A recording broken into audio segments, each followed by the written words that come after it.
Hello friends, welcome back once again. Friends, हम लोग बात करेंगे मिशन नौकरी के तहत जीके जीएस के क्वेश्चंस जो आपके सभी एग्जाम्स के लिए ज़रूरी है। ये सारे एग्जाम्स इसमें शामिल है, वो बीपीएससी का एग्जाम हो, दरोगा का एग्जाम हो या फिर बिहार पुलिस का एग्जाम हो, हर तरह के एग्जाम के लिए बेनिफिशियल होगा। बीपीएससी टीचर्स के लिए खास तौर से देखते हैं फ्रेंड्स आज के क्वेश्चंस के लिए फर्स्ट सीरीज का फर्स्ट क्वेश्चन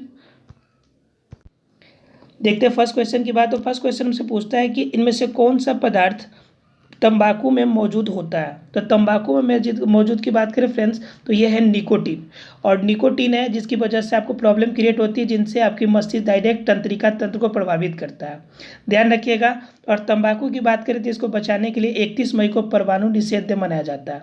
21 मई को परमाणु निषेध मनाया जाता है, ध्यान रखिएगा। कॉफ़ी में कैफीन पाया जाता है, जिनके वजह से भी आपको तंत्रिका तंत्र प्रभावित होती है। देखते अगले क्वेश्चन की तरफ। क्वेश्चन नंबर अगला कहता है हमारा कि आंख की एक विकार है। आंख का कौन सा एक रोग है?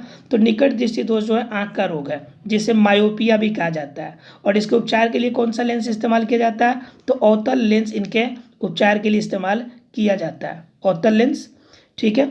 उसके बाद अगर बात करेंगे हम लोग तो कहता है कि पीलिया आपको पता है कि पीलिया कहाँ का रोग है? पीलिया जनरली लीवर का रोग है, पीलिया लीवर का रोग है। गठिया आपके जोड़ संबंधी रोग है, जोड़ से संबंधित रोग है। और साइनस आपका नाक का रोग है। राइट फ्रेंड्स, क्लियर है। उसके बाद अगर बात करें हम लोग अगले क्वेश्चन की तरफ, तो अगला क्वेश्चन हमारा कहता है कि निम्नलिखित में से कौन सा प्राणी आमतौर पर घोंसले के में अंडे नहीं देता है? तो फ्रेंड्स, गौरैया है जो अपनी जो है अंडे जो है घोंसले में नहीं, माफ कीजिएगा, कोयल है जो अपने अंडे जो होती है घोंसले में नहीं देती है, ये अपना घोंसला ही नहीं बनाते हैं। और गौरैया आपका बिहार का क्या है? यह राजकीय पक्षी घोषित है, बिहार का राजकीय पक्षी है। तो दो क्वेश्चन यहाँ से निकल के आ जाएंगे। कबूतर आपका शांति का दूत कहा जाता है, ये भी याद रखेंगे। देखते अगले क्वेश्चन की तरफ। अगला क्वेश्चन हमारा कहता है कि निम्नलिखित में किस स्थिति में पानी उबल सकता है? तो पानी उबलने की अगर बात की जाए तो फ्रेंड्स, ये कब उबलेगा? जब दाब निम्न हो तो अणुओं पे प्रेशर कम पड़ेगा, उस कंडीशन में कम दाब पड़ी पानी आपका क्या होगा? उबलना शुरू हो जाएगा। आगे अगर बात करें तो कहता है कि दो सतहों के बीच में अनियमितता हो, यानी कि अनियमित हो मतलब कि ऐसे आपका उबड़ खाबड़ सीधे शब्दों में कहे हो तो उनके बीच में क्या प्रॉब्लम होगी? तो वो इंटरलॉक हो जाएगा, आपस में बन जाएगा, जिनके वजह से घर्षण बल ज़्यादा हो जाएगी। उस कंडीशन में आपका क्या शुरू होगा? स्थैतिक घर्षण का के कारण आपका इंटरलॉक हो जाएगा और आगे वो नहीं बढ़ पाएगा। अगर आगे बात करें हम लोग तो अगला क्वेश्चन कहता है कि कौन सा अधातु है जो ऊष्मा और विद्युत दोनों का सुचालक है? तो फ्रेंड्स, वो है ग्रेफाइट। इसके अलावा जो आयोडीन, ब्रोमीन और क्लोरीन है, ये हैलोजन ग्रुप का है और ये लवण युक्त होता है, इस वजह से इसे हैलोजन ग्रुप कहा जाता है, ब्रोमीन, आयोडीन और क्लोरीन को। अगर हैलोजन में देखिएगा तो सबसे ज़्यादा जो विद्युत ऋणात्मकता है वो किसकी है? फ्लोरीन की। एग्जाम में क्वेश्चन आता है, फ्लोरीन की ऋणात्मकता सबसे अधिक मानी जाती है। क्लियर है फ्रेंड्स, तो इसे याद रखेंगे आप लोग। देखते अगले क्वेश्चन की तरफ। तो अगला क्वेश्चन हमारा कहता है कि निम्नलिखित में से किस गैस की मान, जो कैलोरी मान है, सबसे अधिक है? तो सबसे अधिक है हाइड्रोजन गैस की, ठीक है। हाइड्रोजन गैस का 1 नंबर पे है, 1,50,000 कैलोरी ये देता है, लगभग 1,50,000 किलो कैलोरी मिलता है पर केजी में, ठीक है। उसके बाद सेकेंड नंबर की अगर बात कीजिएगा तो एलपीजी आता है, यह लगभग 55,000 कैलोरी ऊर्जा देगा आपको। और तीसरे नंबर की बात कीजिएगा तो प्राकृतिक गैस और मीथेन दोनों होता है, क्योंकि ये लोग 50,000 किलो कैलोरी ऊर्जा देता है प्रति केजी के हिसाब से। क्लियर है फ्रेंड्स, देखते अगले क्वेश्चन की तरफ। और अगला क्वेश्चन हमारा कहता है कि कुत्ते के काटने से कौन सी बीमारी होती है? तो फ्रेंड्स, कुत्ते के काटने से आपकी बीमारी जो होती है वो है रेबीज, ठीक है, रेबीज बीमारी होती है। विटामिन सी की कमी से कौन सी रोग होगी? स्कर्वी रोग होती है। और इन्फ्लुएंजा एक वायरस जनित रोग है। और कैंसर, जब आपके कोशिकाएं अनियमित आकार की बढ़ती है तो उनसे आपको कैंसर रोग कहा जाता है। तो स्कर्वी विटामिन सी की, रेबीज कुत्ते के काटने से, इन्फ्लुएंजा वायरस की वजह से, और कैंसर जो होगा अनियमित आकार की कोशिकाओं की वृद्धि से। अगर आगे बात करें तो आकाश का नीला रंग क्यों दिखाई पड़ता है? तो फ्रेंड्स, इसमें क्या होता है कि नीला रंग दिखाई देने का मेन कारण होता है प्रकीर्णन। मेन कारण क्या होता है? प्रकीर्णन, और प्रकीर्णन क्रिया के कारण ये हमें दिखाई नहीं पड़ती है। मतलब इसका ऑप्शन की अगर बात करें तो श्वेत प्रकाश जो होता है नीले रंग के तरंग दैर्घ्य की अपेक्षा निम्न होती है, जिनके वजह से क्या होती है कि आकाश जो होता है आपका नीला दिखाई देता है। अगर आप ऊपर से देखेंगे धरती को तो वह काला दिखाई देगा, क्योंकि वहाँ पर वायुमंडल अवेलेबल नहीं होता है, लेकिन नीचे धूलकण की वजह से प्रकीर्णन होता है और हमें ब्लू कलर की दिखाई पड़ती है। अगर आगे बात करें हम लोग तो कहता है कि ऊर्जा के पारंपरिक स्रोत का दूसरा नाम क्या है।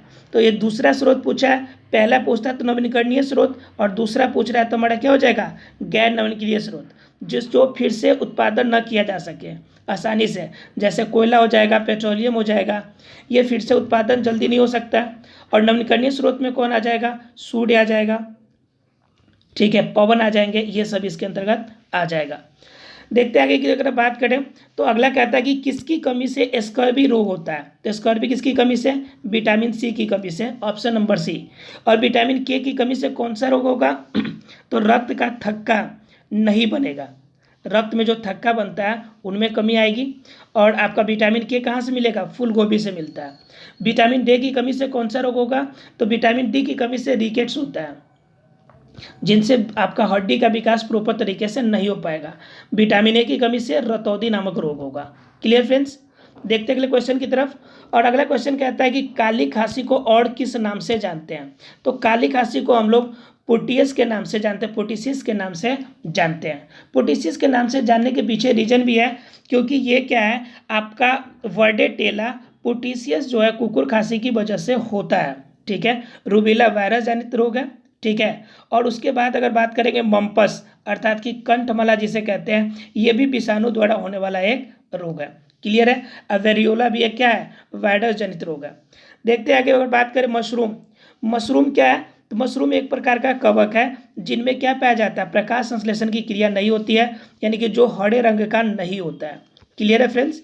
उसके बाद हम आगे अगर बात करें तो कहता है कि भोजन किसकी उपस्थिति में परीक्षण करने के लिए हम आयोडीन का इस्तेमाल करते हैं। तो भोजन में स्टार की उपस्थिति का पता लगाने के लिए हम लोग किसका इस्तेमाल करते हैं, आयोडीन का इस्तेमाल करते हैं।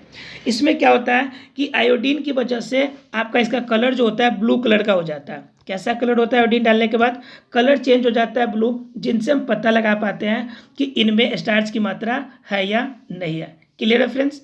देखते हैं अगले क्वेश्चन की तरफ। अगला क्वेश्चन हमारा कहता है कि आपको जानवरों को उनके पर्यावरण के साथ संबंधों के अध्ययन को क्या कहा जाता है। तो फ्रेंड्स कहा जाता है इकोलॉजी। जब आपके जानवरों को और पर्यावरण दोनों को जोड़ा जाए तो इकोलॉजी। एंटेमोलॉजी जो है वह कीटों के अध्ययन को कहा जाता है, कीट पतंगे हैं उनके अध्ययन को कहा जाता है। क्लाइमेटोलॉजी जलवायु के अध्ययन को कहा जाता है, जलवायु के बारे में अध्ययन को। और एथोलॉजी प्राणी के आचार और व्यवहार के बारे में पता लगाने की स्थिति को कहा जाता है। क्लियर है फ्रेंड्स। अगर अगले क्वेश्चन की बात करें तो कहता है इसमें से किसमें ऑप्टिकल लेंस नहीं होता है। तो ऑप्टिकल लेंस नहीं होने की बात कीजिएगा तो ये हो जाएगा स्टेथोस्कोप। इनसे आप ब्लड आपका प्राश्रव्य रूप में आप जो ब्लड प्रेशर है उनको चेक करते हैं आप, ठीक है। तो इस कंडीशन में आपकी हृदय की धड़कन का पता लगाते हैं। तो स्टेथोस्कोप जो होगा इसमें लेंस नहीं पाया जाता है। बाकी पेरिस्कोप, माइक्रोस्कोप और टेलीस्कोप, इन सभी में क्या मिलेंगे आपको, इन सभी में आपको ऑप्टिकल लेंस देखने को मिलेगा। अगर आगे बात करें तो कहता है कि किस में ज़्यादा आपको फाइबर पाया जाता है। फाइबर आपका सेब में पाया जाता है और ये प्राकृतिक रूप से ही आपको प्राप्त होते हैं, जो जनरली मानव में और जीव जंतुओं में यह पचने योग्य जनरली कम होता है। अगर आगे बात करें तो कहता है रक्त का तरल भाग क्या कहलाता है। तो रक्त का जो तरल भाग है वो प्लाज्मा कहलाता है और हमारे रक्त में इसकी मात्रा जो होती है 55% होती है और 45% जो भाग बढ़ जाता है उसमें आपके जितने भी ब्लड सेल्स हैं यानी कि रक्त कणिका जितने भी हैं वह शामिल होते हैं। क्लियर फ्रेंड्स, ठीक है। लसिका जो है उसे हम उत्तक द्रव के नाम से भी जानते हैं, ध्यान रखिएगा, और जल तो पता ही है आपको।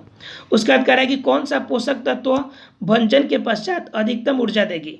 तो फ्रेंड्स वसा जो है सबसे अधिक देगा, क्योंकि वसा जो है वसा अम्लों से मिलकर बनता है और वसा अम्ल जब टूटेगा तो कार्बोहाइड्रेट की बड़ी मात्रा आपको देगा। इस वजह से कहा जाता है कि वसा जो होगी सबसे ज़्यादा आपको क्या देगी, एनर्जी देगी। अगर बात कीजिएगा तो 1 ग्राम में लगभग 9.3 कैलोरी ऊर्जा आपको मिलेगी। 1 ग्राम में 9.3 कैलोरी ऊर्जा मिलेगी। बात करते आगे, तो कहता है कि हर्ट्ज का किसके बराबर है, तो हर्ट्ज आपका फ्रेंड प्रति सेकेंड के बराबर है, क्योंकि हर्ट्ज हम लोग किसमें मापते हैं, हर्ट्ज मापते हैं हम लोग फ्रीक्वेंसी को। तो फ्रीक्वेंसी क्या होता है कि 1 सेकेंड के अंदर जय बार दोलन करता है, जितना बार आता जाता है उसी फ्रीक्वेंसी को हम हर्ट्ज कहते हैं, इसलिए इसे प्रति सेकेंड होगा। अगर मीटर पर सेकेंड की बात की जाए तो यह वेग का हो जाएगा आपका मात्रक।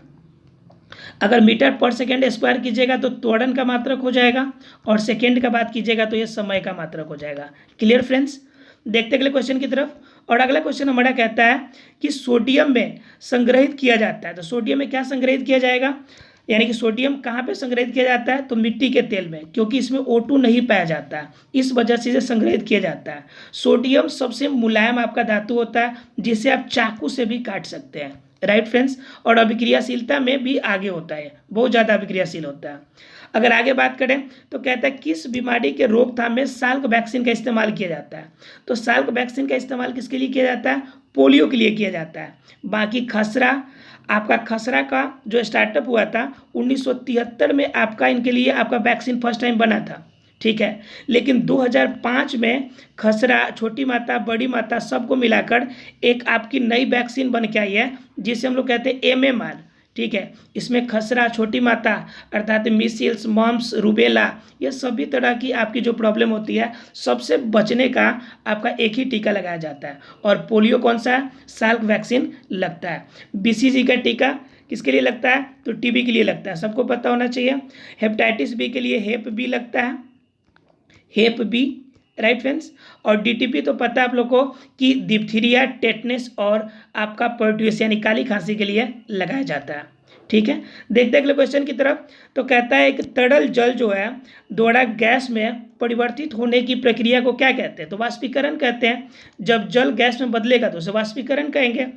अगले क्वेश्चन की बात करें तो अगला क्वेश्चन कहता है कि पौधों में स्वस्थ विकास के लिए पोषक तत्वों में मिट्टी में जो पदार्थ जुड़ते हैं वह आपका क्या कहा जाता है, यानी कि मिट्टी में जो पदार्थ आप बाहर से मिलाते हैं पोषकता के लिए उसे क्या कहते हैं, तो उर्वरक कहते हैं उसे। उर्वरक कृत्रिम रूप में पोषक तत्व देते हैं। वैसे पौधों के विकास के लिए कुल 17 पोषक तत्वों की आवश्यकता पड़ती है, 9 को बृहत मात्रिक और 8 को सूक्ष्म मात्रिक पोषक तत्व कहा जाता है, ठीक है। और सिंचाई आपको पानी देने की प्रक्रिया है, जुताई उसके उलट पलट करने की प्रक्रिया है, और बुआई का मतलब होता है बीज डालना। अगर आगे बात करें हम लोग तो कहता है किस पोषण में साधारणतः ऐसा देखा जाता है कि अकार्बनिक पदार्थों को जुड़ने से कार्बनिक अणु बनते हैं, तो स्वपोषी में प्रकाश संश्लेषण क्रिया के द्वारा। क्लियर है।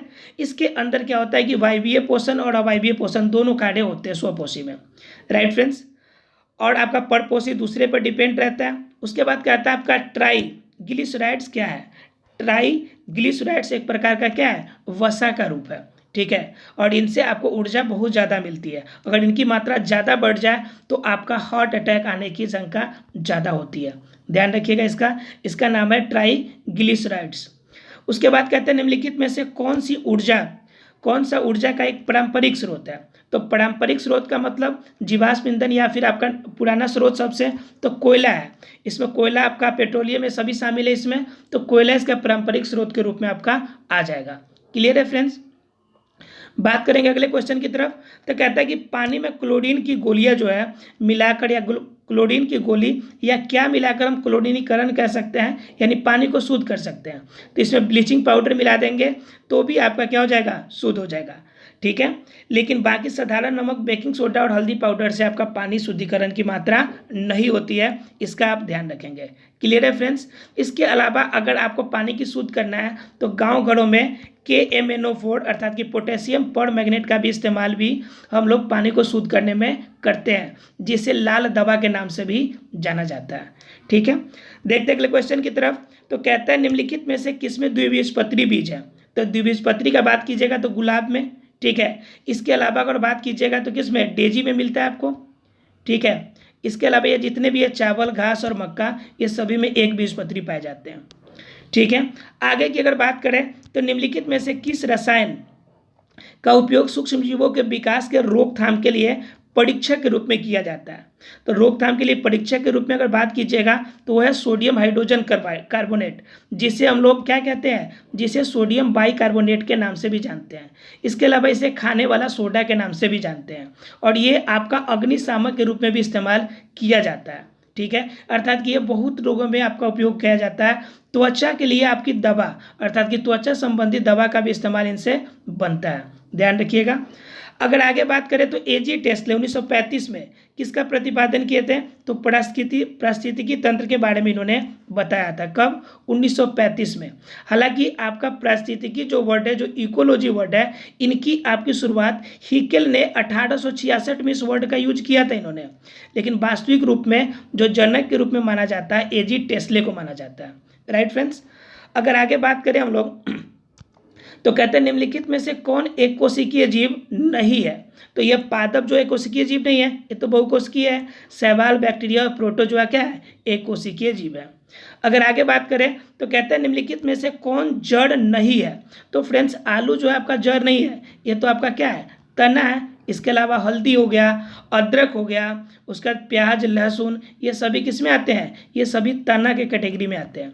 और बाकी मूली, शकरकंद, ये टोपियोका, ये सब क्या है, ये सब जड़ का भाग है।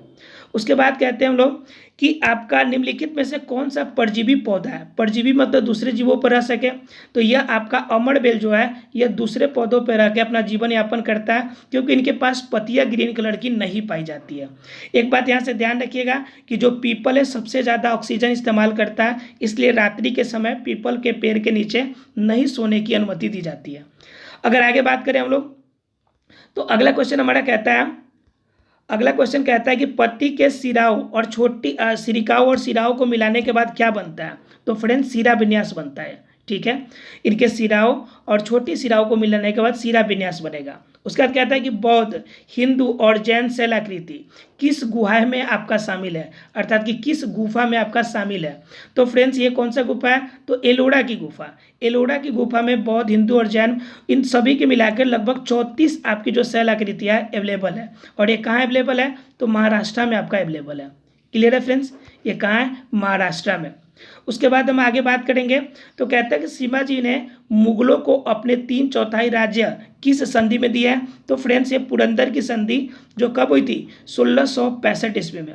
ठीक है, 1665 में पुरंदर की संधि हुई थी, और इसी संधि के दौरान इन्होंने क्या किया था, 3/4 अपना भाग जो था, 1/3 भाग जो था, माफ कीजिएगा 1/3 अपने पास रखा, और 3/4 भाग जो था, 1/4 अपने पास और 3/4 किसे दे दिया, वह आपके मुगलों को देना पड़ा था इन्हें। कब, 1665 में। किन के बीच समझौता हुई थी, तो शिवाजी और जय सिंह के बीच में यह समझौता हुई थी।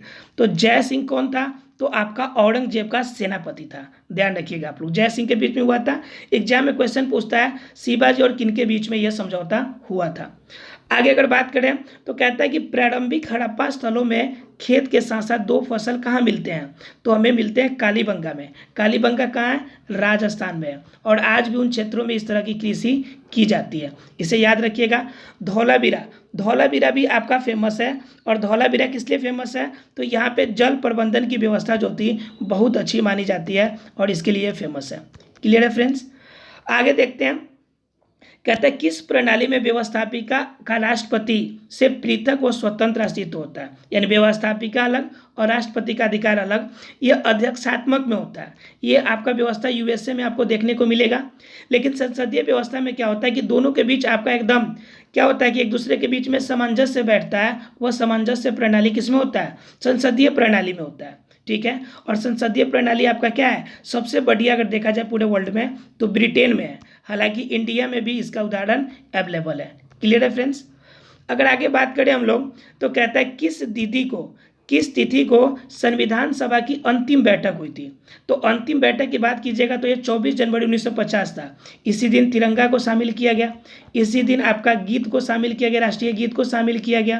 तो यह इम्पोर्टेंट हो जाता है। सबसे आपका इम्पोर्टेंट होने के पीछे रीजन ये है कि इसी दिन सबसे ज़्यादा आपका राजेंद्र प्रसाद को पहले क्या बना दिया गया, राष्ट्रपति बना। अंतिम बैठक हुआ, राष्ट्रगान को अपनाया गया। ये सारे काम कब हुए थे, 24 जनवरी को ही हुए थे। ठीक है, अगर बात कीजिएगा इसमें 22 आपका 13 दिसंबर तो ईस्वी उद्देश्य प्रस्ताव आपका शामिल किया गया था जवाहरलाल नेहरू के द्वारा। अगर बात कीजिएगा 22 जुलाई का, तो 22 जुलाई 1947 को राष्ट्रीय ध्वज अपनाया गया था।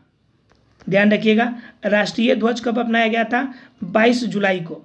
ठीक है, उसके बाद कह रहा है 22 जनवरी 1950 को। यह क्यों फेमस है आपके लिए कि 22 जनवरी 1950 आपके लिए किसी खास रूप में आपका फेमस नहीं माना जाता। राइट फ्रेंड्स, आगे अगर बात करेंगे तो कहता है कि किस देश के संविधान से आयरलैंड ने राज्य का नीति निर्देशक तत्व लिया है? तो फ्रेंड्स ये लिया आपका स्पेन से, और आयरलैंड से हमने लिया है। ठीक है, आयरलैंड ने स्पेन से लिया राज्य का नीति निर्देशक तत्व, और हमने स्पेन से लिया है। उसके बाद कह रहा है कि WTO का मुख्यालय कहाँ है? जो कि पहले गेट नाम से था, अब WTO हो गया। तो फ्रेंड्स इसका आपका हेडक्वार्टर है जेनेवा, स्विट्जरलैंड में। ठीक है, यह कब से लागू हुआ है और कब से यह बना हुआ है? तो इसकी स्थापना अगर बात कीजिएगा आप किसकी, WTO की, तो WTO की स्थापना कब हुई थी? 1995 में। 1995 में बन के तैयार हुआ था, और अभी तक 163 देश इसमें शामिल थे, और 164वां देश कौन बन गया है? 164वां देश इसमें जो शामिल हुआ है उसका नाम है अफगानिस्तान।